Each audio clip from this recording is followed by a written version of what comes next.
He was just a janitor, fluent in 4 languages, armed with a degree no one ever asked about, and invisible to the very system he served. But when a forbidden phone call in Arabic nearly cost him his job, it sparked a chain reaction that would shake an entire empire. What began as a punishment turned into a platform, and by the time they realized who Jamal Everett really was, it was too late to bury his brilliance ever again. For 6 long years, Jamal Everett worked the graveyard shift at the Monarch Bay Resort, pushing a mop across marble floors while fluent in Arabic, German, and Japanese. The uniform was always crisp, the smile permanent. But behind that quiet efficiency was a former valedictorian from Howard University, whose dreams had been boxed into janitorial closets and storage rooms. It was just after 4 a.m. when his phone buzzed inside his utility cart. He knew the rule: no personal calls during shifts, especially in the lobby where high-profile guests arrived for red-eye check-ins. But the number flashing on the screen was from overseas. He hesitated, then stepped into the hallway near the elevators. "Jamal Everett," he whispered. The voice on the other end answered in flawless Arabic. It was Dr. Fahim from the Global Language Institute in Berlin. After months of radio silence following Jamal's application to their cultural mediation program, this call might be his only chance. Jamal responded instantly, switching into Arabic with the poise of a trained interpreter. They spoke about the missing letter of recommendation, about his language assessment scores, how close he was to getting in. But then the voice went silent, not on the line, around him. Jamal turned. Standing just 10 feet away was Marianne Kessler, the resort's VP of Guest Experience. Beside her, arms folded and brow furrowed, was the floor supervisor Eric Dalton. They had clearly heard enough. He lowered the phone. "I'll call you back," he said softly. Back in the maintenance office, Dalton unleashed. No excuses, no exceptions. Phones were banned in public areas. "And that language you were speaking, was it Russian?" Jamal replied without thinking. "Arabic," and immediately regretted it. "You want to flex your foreign lingo, Everett? Do it while cleaning the spa bathrooms. Starting tonight." The demotion wasn't just about discipline. It was a message. Stay in your place. Supervisors and front desk staff broke these rules regularly. But Jamal, a tall, reserved black man with a postgraduate certificate in international diplomacy, didn't fit the picture they wanted for leadership or visibility. As he scrubbed tile grout in the spa later that night, a phrase from his grandmother rang in his ears: "They'll only see you when it's too late to stop you." What no one at Monarch Bay realized was that Jamal's quiet excellence was not an anomaly. It was part of a wider pattern in the hospitality industry, where multilingual black workers are funneled into invisible roles despite being uniquely equipped to lead global operations. Jamal had been overlooked by internal hiring 22 times. He had written reports on cultural conflict resolution that had gone unread. And now, a single phone call, nearly punished, was about to ignite a series of events that would challenge the very foundation of who gets seen, who gets silenced, and who ultimately gets to lead. And it all started with someone finally speaking to him, in his own language. Jamal Everett's reassignment to the spa bathrooms wasn't just a penalty.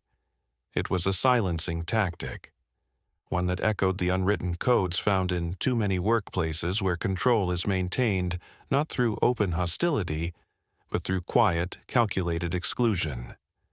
In the days following the incident, the message became clear. Jamal, once tasked with maintaining guest entryways and elite lounges, was now scrub-cleaning areas that guests were never supposed to see.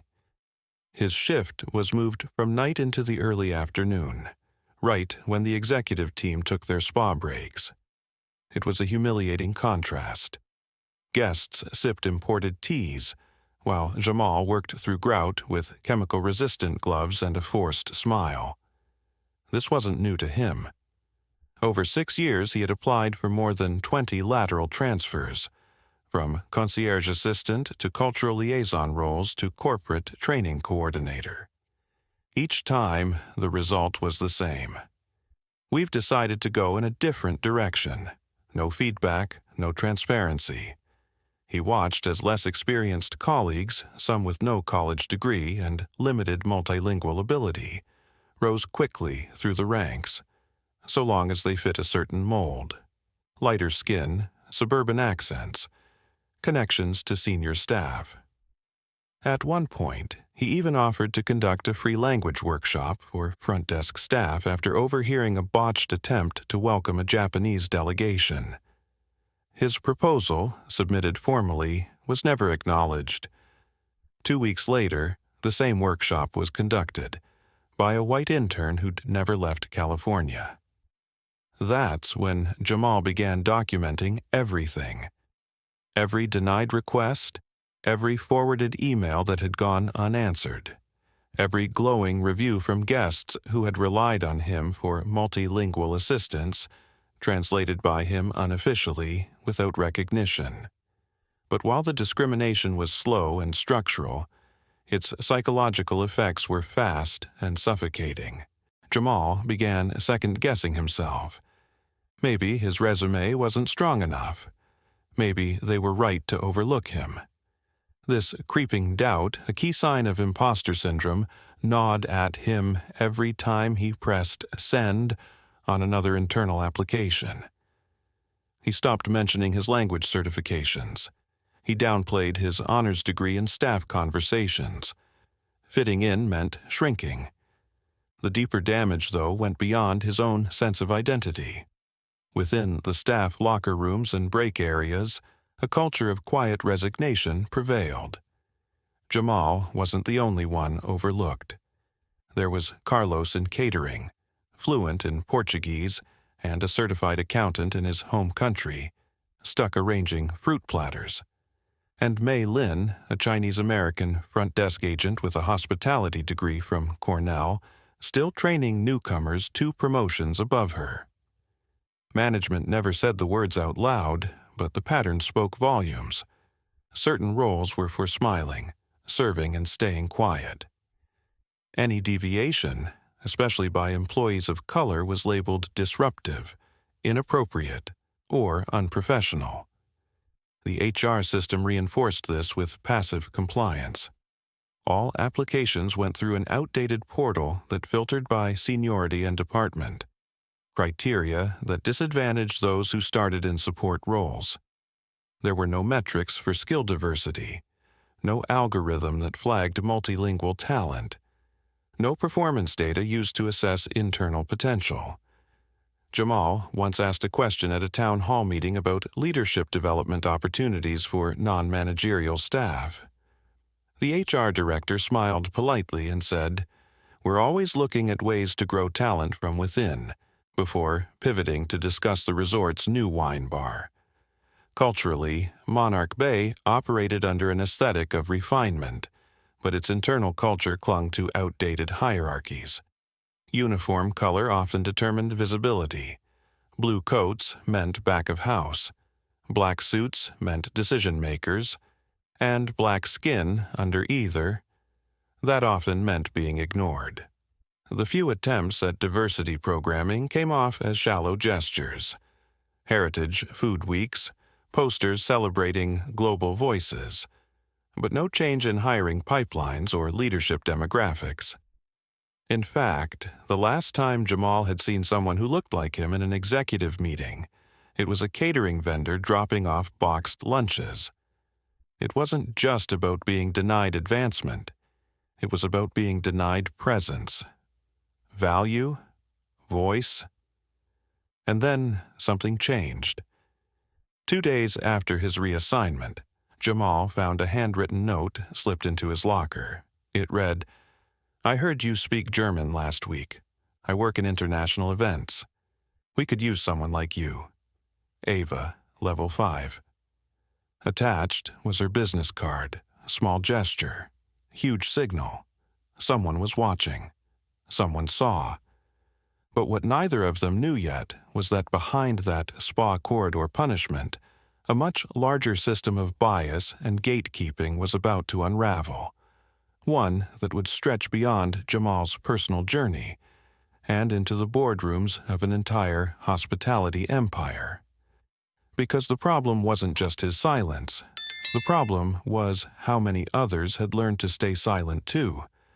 3 floors above the spa wing, Everett's name was echoing across an entirely different circle, one he never imagined would care. Bryce Coleman, the 47-year-old founder and CEO of Horizon Lux Resorts, had just returned from a global investors summit in Zurich. Polished and analytical, he was known for turning bankrupt properties into 5-star destinations, all while quietly financing think tanks focused on global leadership and innovation. But what most of his employees didn't know was that he also spoke 4 languages fluently, and recognized instantly what he heard echoing off the marble in the early morning lobby 2 days prior. It wasn't Russian, it was Levantine Arabic. Flawless, conversational, and with the precise rhythm of someone trained not just in language, but diplomacy. That voice didn't belong to a guest. It belonged to a janitor pushing a mop cart. Coleman made a quiet request to his executive assistant: pull all employee files flagged with international credentials or language certifications. Only 3 names came up. Jamal Everett's stood out immediately. Bachelor's in International Relations from Howard, Arabic, German, Japanese, and working fluency in Swahili. 6 certifications, a rejected Fulbright application. 32 internal transfer requests, none approved. Coleman frowned. It didn't add up. The next morning, Jamal received a call from Human Resources asking him to report to the top floor, an area usually off-limits to maintenance staff. Expecting a formal reprimand or even termination, Jamal climbed the staff-only elevator with a knot in his stomach. Instead, he found himself being ushered into a sunlit conference room where Coleman sat, flanked by 2 members of the leadership team and Ava, the events coordinator who had left him that note. The moment Jamal entered, Coleman stood and offered his hand. "You're Jamal Everett?" the CEO asked, studying him not with suspicion but curiosity. Jamal nodded, caught off guard. "Yes, sir." Coleman gestured for him to sit. "Arabic, German, Japanese, and Swahili, that's correct?" "Yes," Jamal answered cautiously. "And you've been with us? 6 years? Almost 7? And in that time, how many internal transfer requests have you submitted?" 32, not counting the verbal ones, Jamal replied, his voice flat. Coleman glanced at the folder in front of him, then looked up. "Why have I never heard your name before last week?" Jamal offered a dry smile. "That's a good question, sir." In the silence that followed, something unspoken passed between them. The understanding that what was happening wasn't an isolated oversight, it was an embedded failure of culture. Coleman leaned back in his chair. "Tomorrow, we're hosting a high-level symposium with diplomatic delegates from Germany, Jordan, and Japan. I need someone who understands the cultural protocols, the linguistic nuances, and the stakes. That's not something you get from Google Translate." Jamal blinked. "You want me to translate?" "I want you to coordinate the entire cross-cultural liaison strategy," Coleman said plainly. "Temporary title for now, International Affairs Lead. Pay is $6,000 a week. Starting today." The offer landed like a shockwave. That was more than Jamal had earned in 6 months. But it wasn't just the salary. It was the reversal of invisibility. It was the acknowledgement that his skills mattered. Still, old wounds made him cautious. Why now? Coleman didn't hesitate. "Because I believe talent shouldn't have to scream to be seen. And because I've been asking why our international ratings have plateaued while our diversity audits keep coming back with red flags. You're not the first name I've pulled, but you're the first name that should have been on our radar years ago." As Jamal left the room with a new badge and a tablet loaded with event briefs, Ava walked beside him through the polished hallway. "They told me to keep my head down when I joined," she said, glancing sideways. "But I've seen what you can do. We've all seen it. You just had to survive long enough for the right person to look up."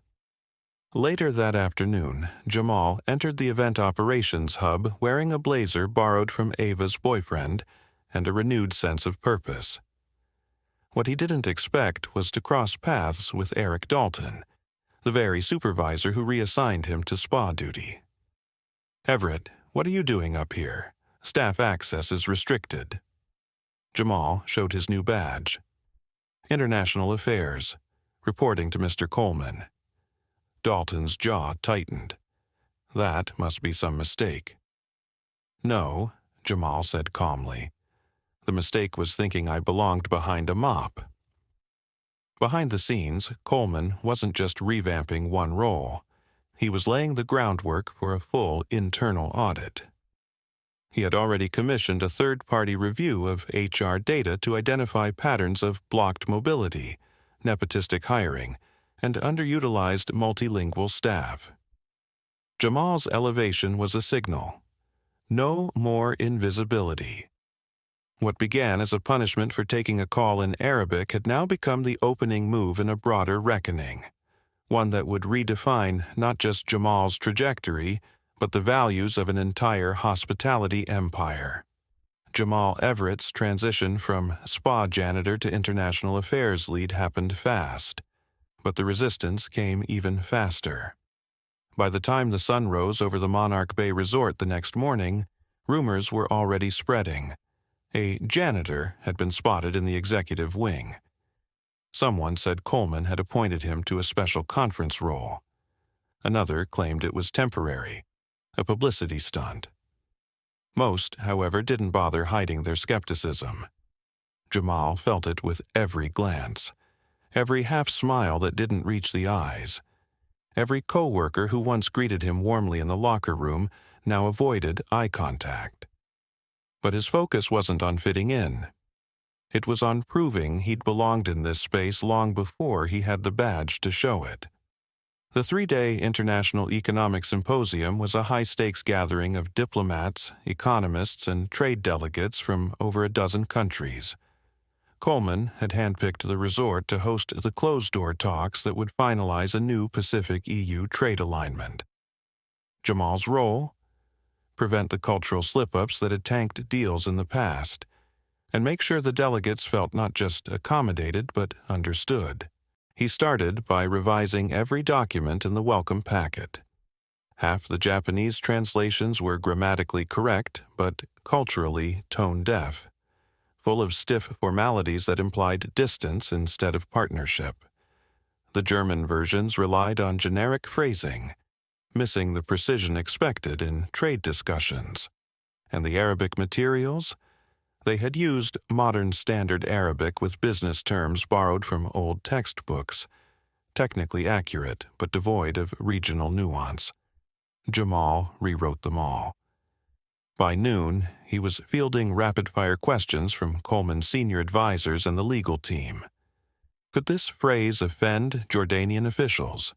Should we address the delegation head by professional title or by family lineage?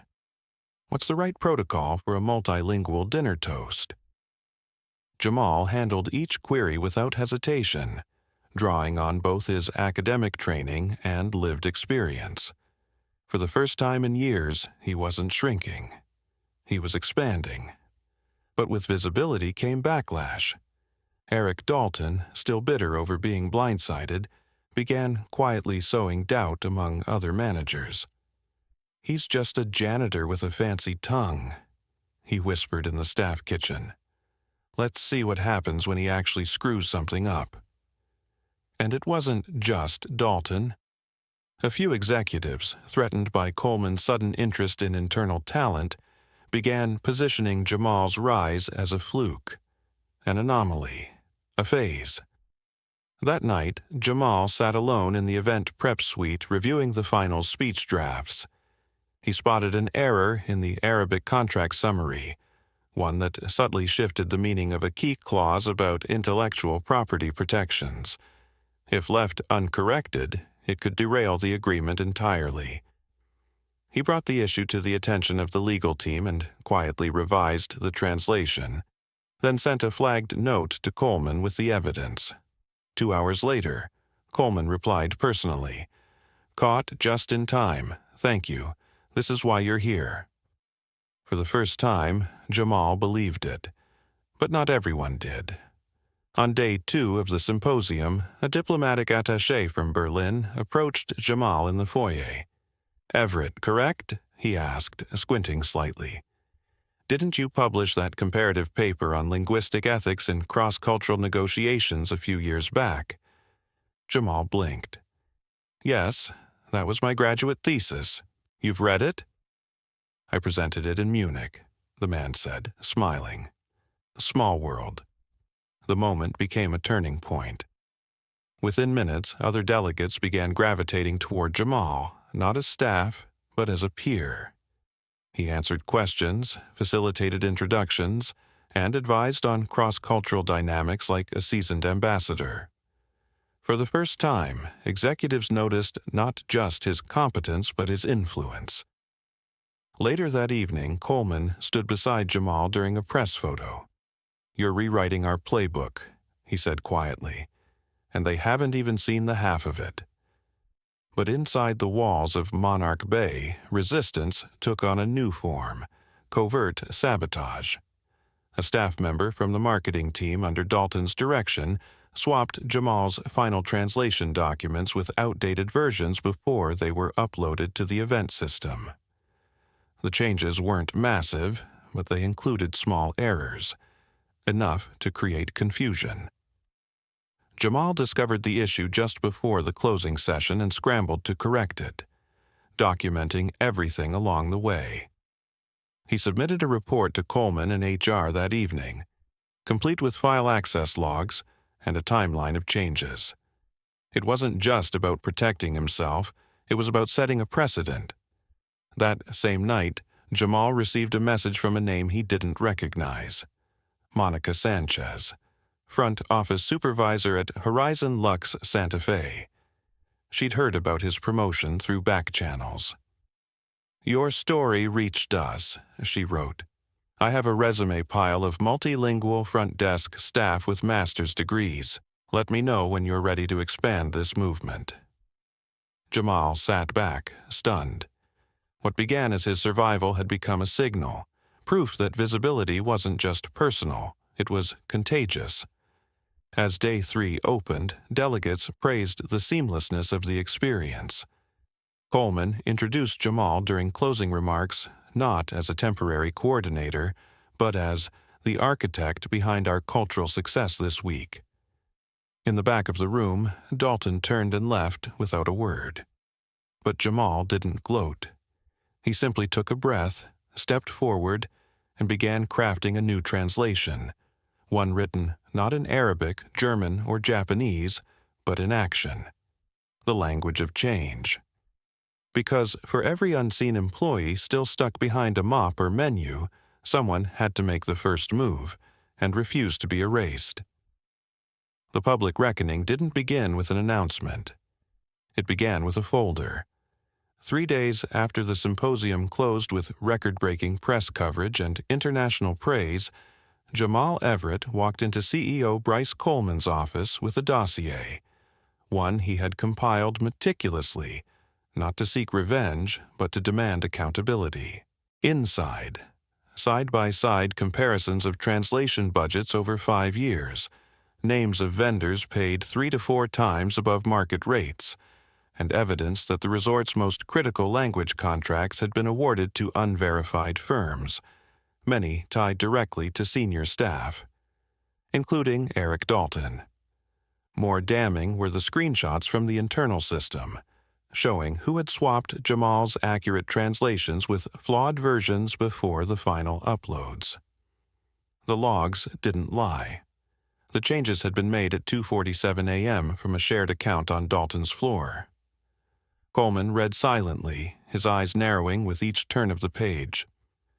"This isn't just negligence," he said at last. "It's sabotage and theft." "It's a pattern," Jamal replied evenly. "One that's been running long before I ever stepped off the night shift." What Jamal didn't know was that Coleman had been bracing for this. 2 months earlier, a discreet internal investigation had flagged inconsistencies in supplier contracts and raised concerns about disproportionate turnover rates among non-white staff with advanced degrees. But nothing concrete had surfaced until now. Jamal's evidence connected dots the audit team couldn't reach. That same afternoon, Coleman called an emergency executive summit. All department heads, HR leadership, finance officers, and senior managers were summoned to the resort's glass-walled auditorium overlooking the ocean. No one knew what was coming. At the front of the room, Coleman stood beside Jamal, a stack of documents in his hand and a presentation screen already glowing behind them. "Today," he began, "we address not just a betrayal of company policy, but of the values we claim to uphold." Gasps rippled across the rows as Coleman revealed the internal data. 37 qualified employees of color had been denied advancement despite repeated applications. Translation contracts worth nearly $2.2 million had been routed to firms lacking basic credentials. At least 2 were linked to immediate relatives of high-ranking managers. As names and numbers appeared on the screen, silence fell. Some shifted uncomfortably, others turned pale. When Coleman announced that Eric Dalton had been terminated effective immediately for contract manipulation, racial bias in hiring, and deliberate sabotage of company operations, no one clapped. The weight of the truth had sunk too deep. Then he did something no one expected. He handed the microphone to Jamal. "Many of you knew me as part of the night crew," Jamal began. "I've cleaned the same floor you walk into every morning for 6.5 years. I've walked past your offices with mop buckets and multilingual degrees you never saw." He paused, letting the words settle. "I don't stand here for applause. I stand here because I don't want anyone else, anywhere in this company, to feel invisible again." From the back of the room, Ava from events nodded, tears in her eyes. Next to her sat Monica Sanchez, flown in from the Santa Fe branch. Coleman had invited her after reading Jamal's forwarded message. Then the presentation shifted to a new slide. The Recognition Initiative. Developed jointly by Jamal and a small team of HR analysts, the initiative would overhaul how internal talent was identified, nurtured, and promoted. It included a blind review system for applications, real-time skill mapping across departments, and a multilingual employee mentorship program. It wasn't just a patch, it was an excavation, digging out the root systems of discrimination the company hadn't even admitted existed. The program would pilot immediately, starting at Monarch Bay, with Jamal appointed to lead its implementation company-wide under a new title, Executive Director of Cultural Strategy and Global Talent Mobility. Coleman turned to the crowd. "We cannot fix what we refuse to acknowledge, and we cannot lead globally if we suppress talent locally." A long silence followed. Then came the applause. Slow at first, then wave after wave. From the front, from the back, and, most powerfully, from the uniformed staff lining the auditorium walls. Housekeeping, kitchen, security. Employees who had never seen their own stories reflected on stage now watched one of their own redefine what leadership could look like. In the days that followed, headlines blazed across business media. From janitor to executive, the man who changed Horizon Lux from the inside. Bias exposed: how one employee forced a $1 billion resort chain to confront the truth. But behind the headlines, quieter changes began to ripple. HR departments at Horizon Lux properties across the country initiated skills audits. Executives were required to complete immersive bias awareness programs. Translation services were brought back in-house under a multilingual team, many of whom had been previously overlooked line staff. Meanwhile, the company quietly settled with several employees who had long alleged biased hiring practices. For some, it wasn't enough. For others, it was the first meaningful recognition they'd ever received. As for Dalton, he left the resort under escort, his access badge deactivated before he reached the parking garage. No public statement was made, no denial, just silence. But silence, Jamal knew now, could be a weapon or a choice. A week later, at a roundtable discussion for DEI leaders in the hospitality industry, Jamal spoke not about revenge, but restoration. Justice, he said, isn't just about removing those who harm. It's about elevating those who have been ignored. And in that moment, he didn't just speak for himself. He spoke for Carlos, who had started his training as assistant finance coordinator. For Mei Lin, now leading onboarding for international interns. For every staff member across the chain who saw in Jamal not a miracle, but a mirror. Because when justice is public, personal, and principled, it doesn't just hold people accountable. It teaches an industry what dignity really looks like.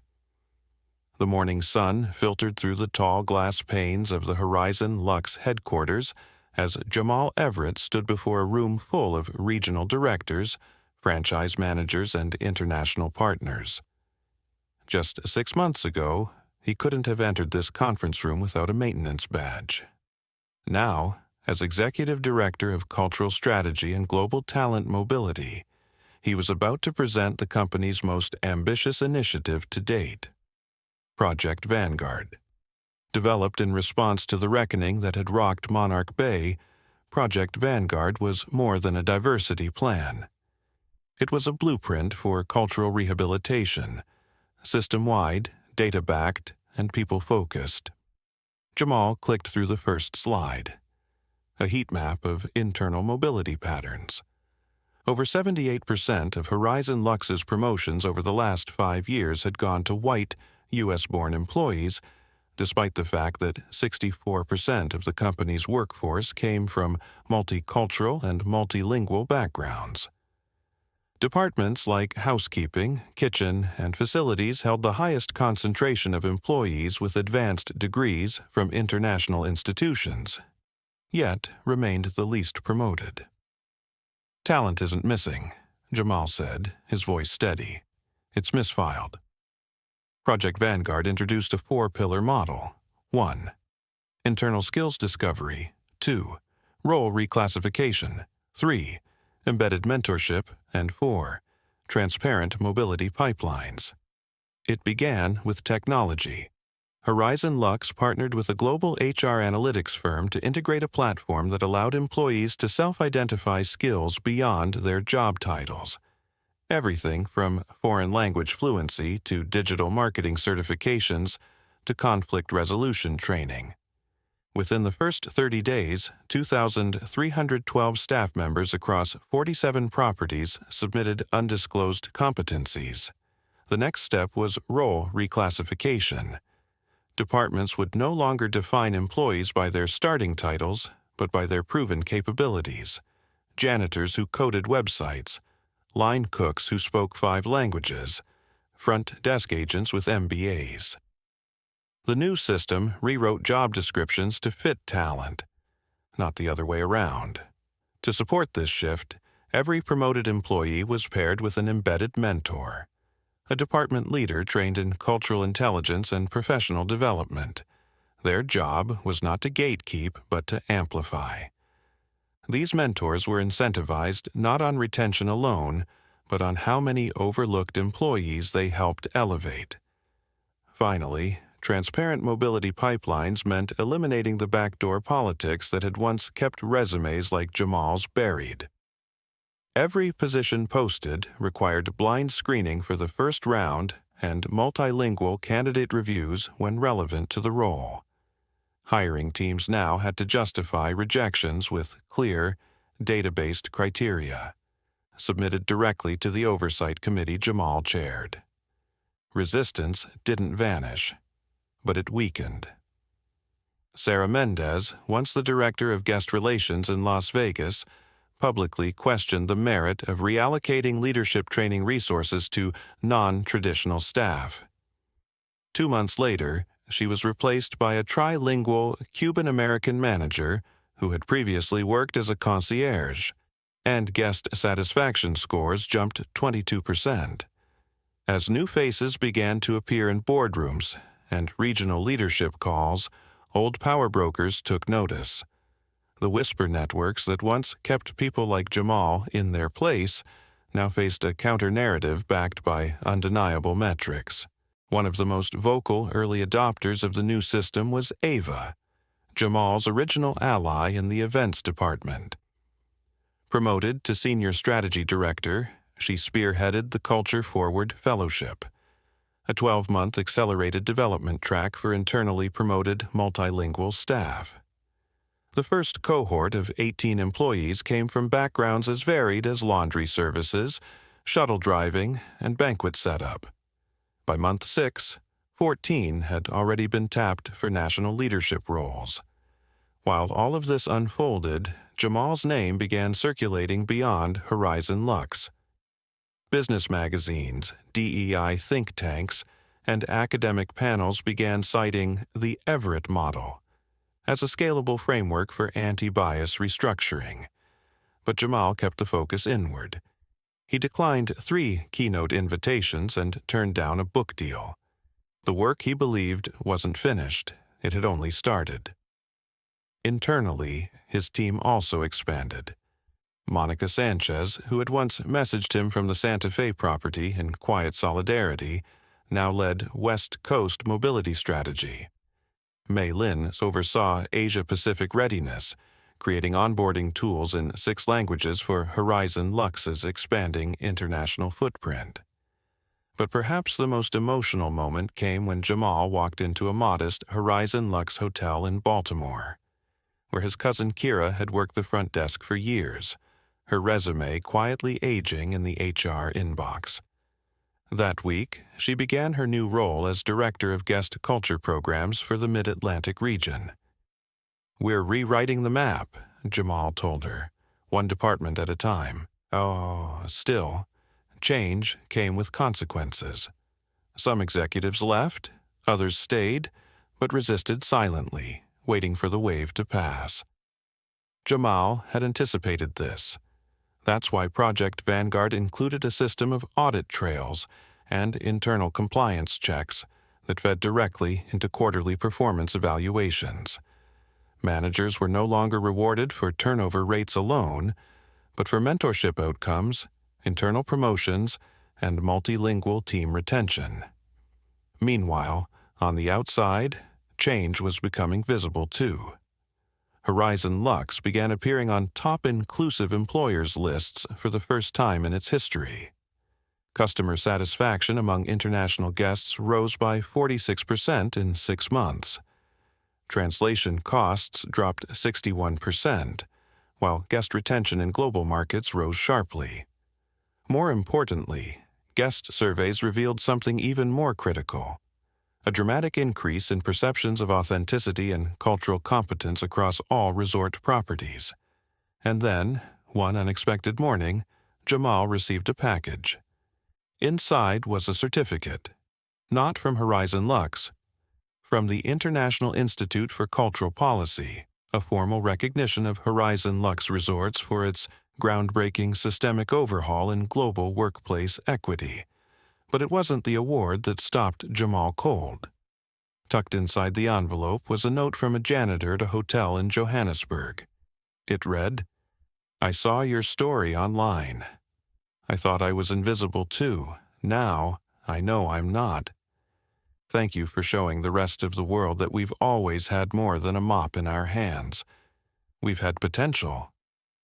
Jamal read it twice, because for all the boardrooms he now sat in, all the metrics he now analyzed, and all the titles he now held, that note reminded him why he started. Systemic change doesn't begin with a policy or a speech. It begins the moment someone decides silence is no longer survival. And for Horizon Lux and far beyond, the era of silence was over. Jamal Everett stood alone in the quiet of the executive rooftop garden, long after the evening's gala had ended. Below him, the city pulsed with late-night lights and muted horns, but his thoughts weren't on boardroom wins or metrics. They were on his mother, Lorraine Everett, a hospital janitor, a woman who spoke French fluently, played violin in secret, and died never knowing what a promotion felt like. She had told him once, "They'll see you one day, baby, even if they don't want to." Now they had, but not just him. Across the Horizon Lux hotel chain, from Atlanta to Abu Dhabi, hundreds of employees once confined to linen closets and side entrances were stepping into new uniforms, ones that matched their capabilities, not their constraints. The ripple effect of Project Vanguard and Jamal's leadership had far exceeded internal expectations. Over the span of 8 months, the company had elevated 273 employees into new leadership roles based on skill discovery, not resume polish. 43 of them came from janitorial, culinary, or transportation departments. The youngest was 23, the oldest was 61. One of them was Jamal's former co-worker, Trenton Barnes, known for cleaning hallways in silence, earbuds always in. HR discovered he had quietly been earning certifications in logistics optimization. Today, he was Director of Operational Flow for the Midwest region. But the numbers were only part of the story. What mattered more were the moments, the ones no spreadsheet could quantify. Like when a single mother in housekeeping received her first management badge and cried in the elevator, not from pride, but from disbelief. Or when a kitchen porter asked Jamal how to sign up for the language audit, revealing he'd grown up trilingual in Swahili, English, and Dutch, but never thought it mattered. It did now. These shifts were not cosmetic. They were cultural. Jamal had quietly redefined what professional success looked like inside the hospitality world, away from scripted smiles and surface decorum toward authentic recognition and cultural intelligence.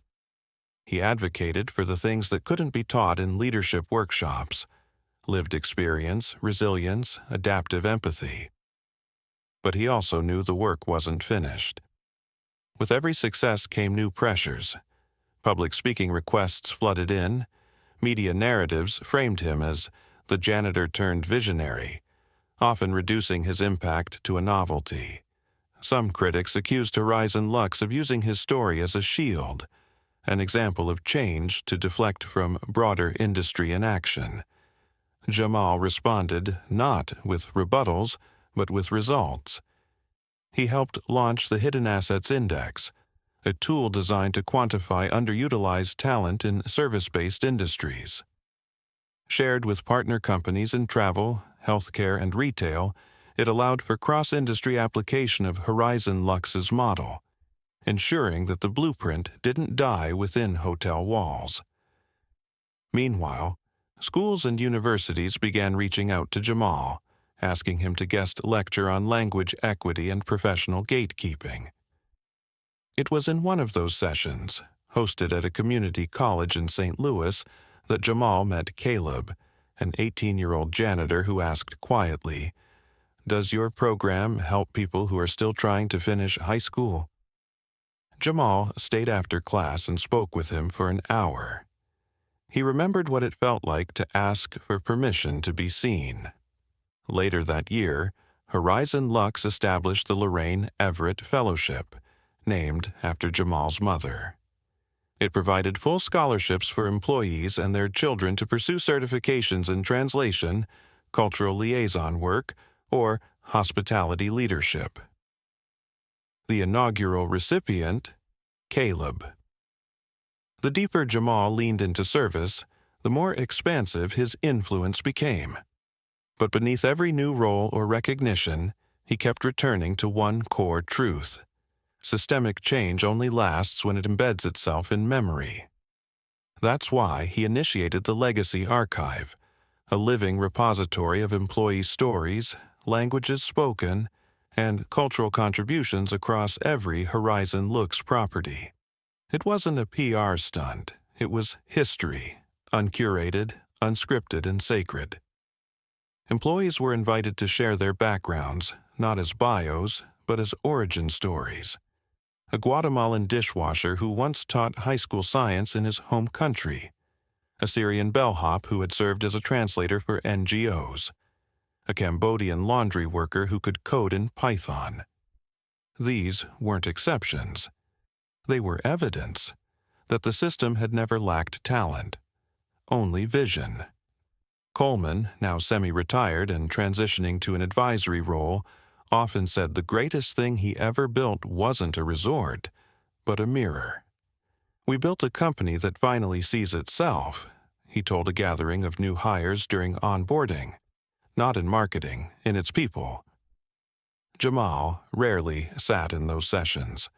He was often on the road, helping new properties implement the mentorship pipeline, auditing language accessibility across hotel platforms, or checking in with former colleagues now flourishing in roles they'd once been told were above their pay grade. But sometimes, in the quietest moments, on flights between cities, in the back rows of conferences, or when returning to his childhood home in Detroit, he allowed himself to reflect. Not on the applause, but on the silence that once surrounded him, and how much power he had reclaimed simply by refusing to let that silence shape his future. Because real legacy isn't defined by how high you rise, it's measured by how many doors you leave open behind you. And for the once invisible employees of Horizon Lux, the doors were now wide open, not out of charity, but because someone finally proved that visibility isn't given. It's earned and fiercely protected. 6 floors above the bustling atrium of Horizon Lux's Manhattan headquarters, Jamal Everett stood at the window of his new office. The skyline stretched before him, but his gaze was fixed inward, on the walls now adorned with employee-submitted photos from every corner of the company. Each photo bore a story. A former bellhop, now leading regional operations in Singapore. A single father in security who'd built a staff wellness program now adopted chain-wide. A once overlooked valet named Priya, who developed Horizon's first Hindi-language guest portal. None of these faces had been in the brochures 5 years ago. Now they were etched into the company's DNA. Justice, Jamal knew, had never been about dramatic finales. It was the slow, deliberate work of making sure no one was erased before they ever had the chance to contribute. His journey, once extraordinary, was becoming the new normal across the organization. The Lorraine Everett Fellowship had expanded to 10 partner industries. The Legacy Archive was being adopted by other global brands, now viewed as a model of how to honor lived experience without exoticizing it.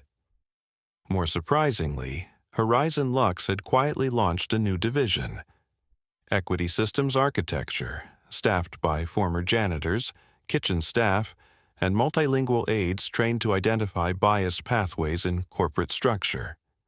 What had begun with one phone call in Arabic, interrupted and nearly punished, was now a movement with institutional backbone.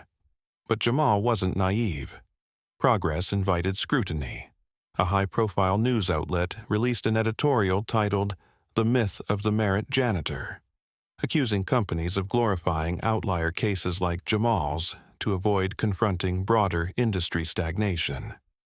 The article questioned how replicable his story really was and suggested that companies were more interested in optics than equity.